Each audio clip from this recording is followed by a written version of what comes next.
పని చంద్రబాబు గారికి మచ్చే.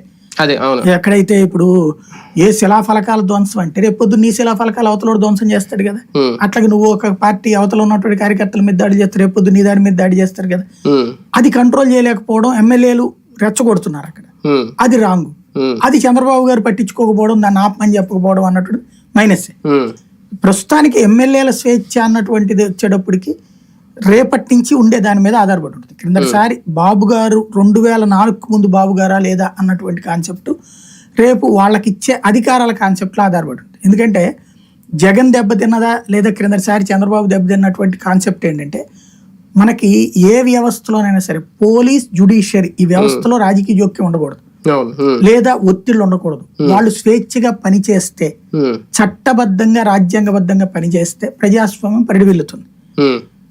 ఒక తప్పు జరిగింది, ఆ తప్పుని సరిదిద్దాల్సిన బాధ్యత పోలీస్ శాఖది. అలాగే ఆ తప్పుకి అన్యాయం చేసిన వాడిని శిక్షించి న్యాయం చేయడం న్యాయ వ్యవస్థ.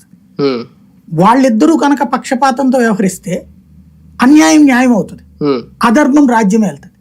కాబట్టి ఈ రెండిట్లలో ప్రభుత్వానికి లింక్ ఉన్నటువంటిది న్యాయ వ్యవస్థ కాదు, అది స్వతంత్ర వ్యవస్థ. కానీ పోలీస్ వ్యవస్థ ఏదైతే ఉందో అది ప్రభుత్వానికి లింక్ ఉన్న వ్యవస్థ. 2004 ముందు చంద్రబాబు గారు ఆ పోలీస్ వ్యవస్థలో పూర్తిగా అధికారులకు స్వేచ్ఛ ఇవ్వడం వల్ల, సొంత పార్టీ కార్యకర్తలకైనా సరే తప్పు చేస్తే శిక్షించమనడం వల్ల ఆ రోజున ఆయనకి ఆ నేమ్ ఉండిపోయింది. 2014 తర్వాత మైనస్ అయింది ఏంటంటే, వాళ్ళకి లోకల్ గా ఉన్నటువంటి ఎస్ఐ, ఎమ్మెల్యే చెప్పిన వాళ్ళు అనేటువంటి స్టేజ్ ఎప్పుడైతే వస్తుందో, ఎస్ఐలు, సిఐలు, డిఎస్పీలు వీళ్ళందరూ వాళ్ళు చెప్పిన వాళ్ళు ఎప్పుడైతే వస్తుందో అప్పుడు ఆటోమేటిక్ గా అవతల వాళ్ళకి న్యాయం జరగదు. తప్పు చేసినటువంటి వాడికి ధైర్యం వస్తుంది, అధికార పార్టీని అడ్డు పెట్టుకుని తప్పు చేసేవాడు ఉంటాడు. దాన్ని సెటరేట్ చేసుకొచ్చారు, చెయ్యాలి ఇప్పుడు.